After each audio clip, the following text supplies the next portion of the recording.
Hello दोस्तों, welcome back to my channel. आप देख रहे हैं लॉ विद रिया। तो दोस्तों, आपको बताया कि हम लॉ ऑफ कॉन्ट्रैक्ट सेकंड की क्लासेस को कंटिन्यू कर रहे थे, जिसमें आज हम गिरवी ग्राहिता के अधिकार और कर्तव्य पढ़ने वाले हैं और साथ ही गिरवी कर्ता, इन दोनों के क्या अधिकार और कर्तव्य होते हैं उनको पढ़ने वाले हैं। लास्ट क्लास में गिरवी का अर्थ, परिभाषा, आवश्यक तत्व और गिरवी में कौन कर सकता है, कैसे कर सकता है, वो चीज़ हम देख चुके हैं।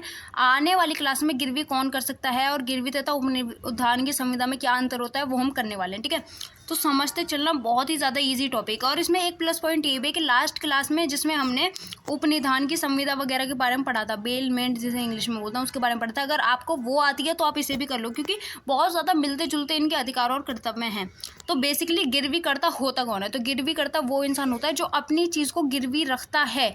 कर्ता से याद रखना, कर्ता वो जो किसी काम को करता है। क्या काम करता है? अपनी चीज़ को सामने वाले के पास गिरवी रखता है। तो अगर मान लो आपने कोई चीज़ गिरवी रखी तो आपका क्या अधिकार होगा, क्या कर्तव्य होगा, इस तरह पढ़ो। ठीक है, तो पहला आपका अधिकार है माल को वापस पाने का अधिकार। ठीक है, यानी कि मान लो आपने अपनी घड़ी जो है वो गिरवी रख दी, तो आपका अधिकार है कि आप उसे वापस पा सकते हो। कैसे पाओगे? आपने जो उधार लिया था वो लौटा दो। मान लो, अगर देखो बेसिक सी बात समझो, जो हम गिरवी रखते हैं तो गिरवी तभी तो रखते हैं जब हमें कोई पैसे चाहिए होते हैं। मान लो आपको 1 लाख रुपए चाहिए, तो आप 1 लाख रुपए उधार ले लोगे, लेकिन बदले में कोई ना कोई चीज़ गिरवी रखोगे। लाइक अपनी सोने की घड़ी होगी, कार हो गई, बाइक हो गई, या फिर मोबाइल फ़ोन हो गया। कोई चीज़ गिरवी रखते हैं तभी पैसे मिलते हैं, फ्री में कोई भी नहीं देता है। रिश्तेदार दे देते हैं, वो बात अलग है।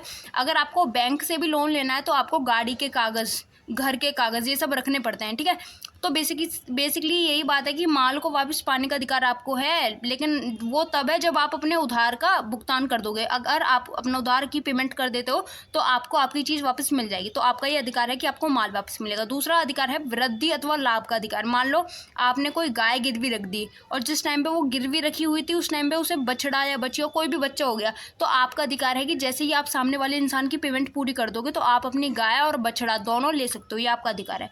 अगला अधिकार है क्षतिपूर्ति का अधिकार। मान लो कि आपने आपकी बाइक या कार गिरवी रखी हुई थी और सामने वाले पर्सन ने तोड़ फोड़ दी या बेकार कर दी आपकी गाड़ी चला चला के, तो ऐसे में आपको क्षतिपूर्ति का अधिकार है। आप उससे कंपनसेशन ले सकते हो, उससे हिसाब बराबर करा सकते हो। अगला अधिकार है बिक्री की दिशा में लाभ प्राप्त करना। इसका मतलब यह है कि मान लो आपने 10,000 रुपये सामने वाले पर्सन से उधार लिए, बदले में आपने 20,000 रुपये का अपना फ़ोन गिरवी रख दिया। अब आप 10,000 रुपये दे नहीं पा रहे हो, तो सामने वाला पर्सन आपका फ़ोन बेचकर अपनी भरपाई करेगा। तो मान लो उसने 20,000 रुपये में फ़ोन बेच दिया और उधार जो लिए थे वो केवल 10,000 रुपये लिए थे। तो ऐसी बिक्री की दशा में आप लाभ प्राप्त कर सकते हो। मतलब आप जो एक्स्ट्रा मनी, यानी कि जो 10,000 रुपये एक्स्ट्रा उसके पास हैं, उन्हें ले सकते हो। तो ये तो हो गए आपके अधिकार। अब कोई इंसान जो अपनी चीज़ को गिरवी रख रहा है उसके क्या क्या कर्तव्य हैं, उसे क्या क्या करना पड़ेगा, वो पढ़ते हैं। पहला है ऋण के भुगतान का दायित्व, यानी कि जो उधार वो ले रहा है, बदले में गिरवी रख रहा है, तो जो उधार ले रहा है वो लौटाना है। पहला कर्तव्य यह है। दूसरा है माल के दोषों को प्रकट करना, यानी कि मान लो किसी ने एक घोड़ा गिरवी रख दिया और वो घोड़ा जो वो बहुत ज़्यादा मरखना है, मारता है, वो घोड़ा लात मारता है जैसे भी, और गिरवी तो रख दिया लेकिन ये नहीं बताया कि ये घोड़ा मारता है, और घोड़े ने उसी इंसान को मार दिया या फिर मतलब इंजर्ड कर दिया, बुरी तरह घायल कर दिया। तो ऐसे में गिरवी कर्ता का कर्तव्य है कि वो सामने वाले पर्सन को बताए कि मेरा घोड़ा खराब है, मारता है, पीटता है, ये सारी चीज़ें। या मान लो बाइक गिरवी रख दी लेकिन ये नहीं बताया बाइक के ब्रेक फेल हैं, बाइक मेरी ख़राब है, तो ये बताना है, ये कर्तव्य है गिरवी कर्ता का कि वो माल के दोषों को प्रकट करे।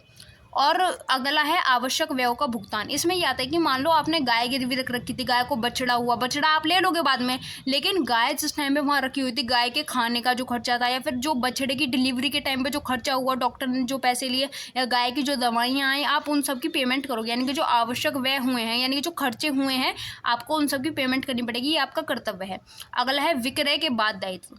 ठीक है, ये भी कर्तव्य है। इसमें क्या है कि मान लो अगर चीज़ कम की बिकी है, मान लो 10,000 रुपये, वही पीछे वाला ही है, ज़्यादा कुछ नहीं है। मान लो 10,000 रुपये आपने उधार लिए और 20,000 रुपये का आपने फ़ोन गिरवी रखा। ठीक है, तो 20,000 में अगर वो बिक गया तो ऐसे में 10,000 रुपये आपको मिल जाएंगे बचे हुए। लेकिन अगर मान लो फ़ोन बिका 5,000 में, ठीक है, और 10,000 रुपये आपने उधार ले रखे थे, अब 5,000 रुपये तो सामने वाले के पास कम पड़े ना, तो वो 5,000 रुपये आप उसे लौटाओगे। ये आपका कर्तव्य है, हिसाब बराबर करना। अगला है उस इंसान का अधिकार जो अपने पास चीज़ को गिरवी रखता है। मान लो तुमने अपनी गाड़ी मुझे गिरवी रखवाई, तो मेरे क्या अधिकार हैं? ठीक है, तो मेरा पहला अधिकार है माल रोक लेने का अधिकार, यानी कि मैं तुम्हारी गिरवी रखी हुई चीज़ को तब तक अपने पास रख सकती हूँ जब तक तुम पूरी पेमेंट नहीं कर सकते। नहीं कर देते। मान लो तुमने 10,000 रुपये मुझसे उधार लिए, लेकिन जब तक तुम मेरे 10,000 रुपये नहीं लौटा दोगे ना, मैं तुम्हारी चीज़ अपने पास गिरवी रख सकती हूँ, मैं तुम्हें नहीं दूंगी। तो पहला अधिकार ये है। दूसरा अधिकार है असाधारण व्यय पाने का अधिकार, यानी कि तुम्हारी चीज़ मैंने मेरे पास रख ली। मान लो तुमने कोई गाय मेरे पास गिरवी रखवा दी, अब गाय को बच्चा हुआ, उसकी डिलीवरी का खर्चा मैंने उठाया, तो जब मैं तुम्हें वापस दूंगी ना तुम्हारी गाय, तो तुम्हें एक्स्ट्रा खर्चा भी देना पड़ेगा जो मेरा लगा, ठीक है। अगला अधिकार है मेरा गिरवी रखने वाले की त्रुटि की दशा में अधिकार। इसका मतलब यह है कि अगर तुमने समय पर मतलब पेमेंट नहीं करी और मेरा कोई नुकसान हुआ, तो मैं केस भी कर सकती हूँ तुम्हारे ऊपर, समझ रहे हो। अगर तुमने 4-5 साल से मेरे से उधार ले रखा है और एक ख़राब बाइक मेरे यहाँ गिरवी रख रखी है और तुम पैसे नहीं दे रहे, तो मैं तुम्हारे ऊपर केस भी कर सकती हूँ, ठीक है। और यदि किसी बिक्री से प्राप्त धन ऋण या वचन के संबंध में उचित धन से कम है, तो ये अधिकार है कि शेष धन गिरवीकर्ता से प्राप्त कर ले। मतलब जैसे कि मान लो मैंने तुम्हारी खराब बाइक बेच दी, 5,000 रुपये की वो बिकी, और 10,000 रुपये का तुमने मुझसे लोन लिया था, मुझसे उधार लिए थे, तो बाकी के जो 5,000 है ना, वो मैं तुमसे ले सकती हूँ। तो ये मेरे अधिकार हैं, और अगर एक्स्ट्रा है तो मैं लौटा दूंगी। तो ये अधिकार हुआ। अब कर्तव्य क्या क्या है उस इंसान के जिसके पास चीज़ गिरवी रखी हो। पहला कर्तव्य है माल की देखभाल करना, यानी कि अगर तुमने अपनी गाड़ी मेरे यहाँ पे गिरवी रख रखी है, तो मेरा कर्तव्य है कि मैं उसकी देखभाल करूँ। दूसरा है रखे हुए माल का अनुचित उपयोग न करना, यानी कि मेरा ये कर्तव्य है कि मैं उसकी देखभाल करूँ, लेकिन मैं ऐसा ना करूँ कि मैं उसे उड़ा रही हूँ तुम्हारी गाड़ी को, या बहुत तेज स्पीड में चला रही हूँ, मैं ध्यान नहीं रख रही हूँ, उसका तोड़ फोड़ कर रही हूँ, ऐसा नहीं होना चाहिए। तो माल की देखभाल भी करनी है और उसका मिसयूज़ नहीं करना है। अगला है गिरवी रखे हुए माल को अपने माल के साथ ना मिलाना। मान लो तुमने सोने की घड़ी मेरे पास गिरवी रखी और मैं सोने की घड़ी से अपनी लोकल घड़ी चेंज कर दूं, या ऐसे मान लो कि तुमने 10 किलो अच्छी क्वालिटी के चावल मेरे पास गिरवी रखे और मैं राशन वाले चावल मिला के तुम्हें दे दूं, तो अपने माल के साथ सामने वाले का माल नहीं मिलाना है। अगर है बिक्री की अधिक राशि को गिरवीकर्ता को लौटाना है, यानी कि अगर मैंने तुम्हारी चीज़ अपने पास गिरवी रखी हुई और मैंने वो बेच दी, तो अगर मेरे पास पैसे ज़्यादा हैं तो मैं तुम्हें लौटा दूंगी। और अगला कर्तव्य है गिरवी रखे गए माल को गिरवीकर्ता को लौटाना, यानी कि जैसे ही तुम मेरे पैसे वापस उधार दे दोगे तो मैं तुम्हें तुम्हारी चीज़ लौटा दूंगी। तो ये हो गए गिरवीकर्ता के अधिकार, कर्तव्य, सारी चीज़ें। तो आज की क्लास यहीं पे एंड हो रही है। थोड़ा भी अगर समझ में आया हो लाइक कमेंट शेयर कर देना, कमेंट करके बता देना कोई भी दिक्कत हो, कुछ भी चीज़ ना समझ में आई हो। लॉ विद रिया नाम से इंस्टाग्राम, टेलीग्राम, व्हाट्सएप चैनल हर जगह आईडी है। So thanks for watching. जय हिंद, जय भारत।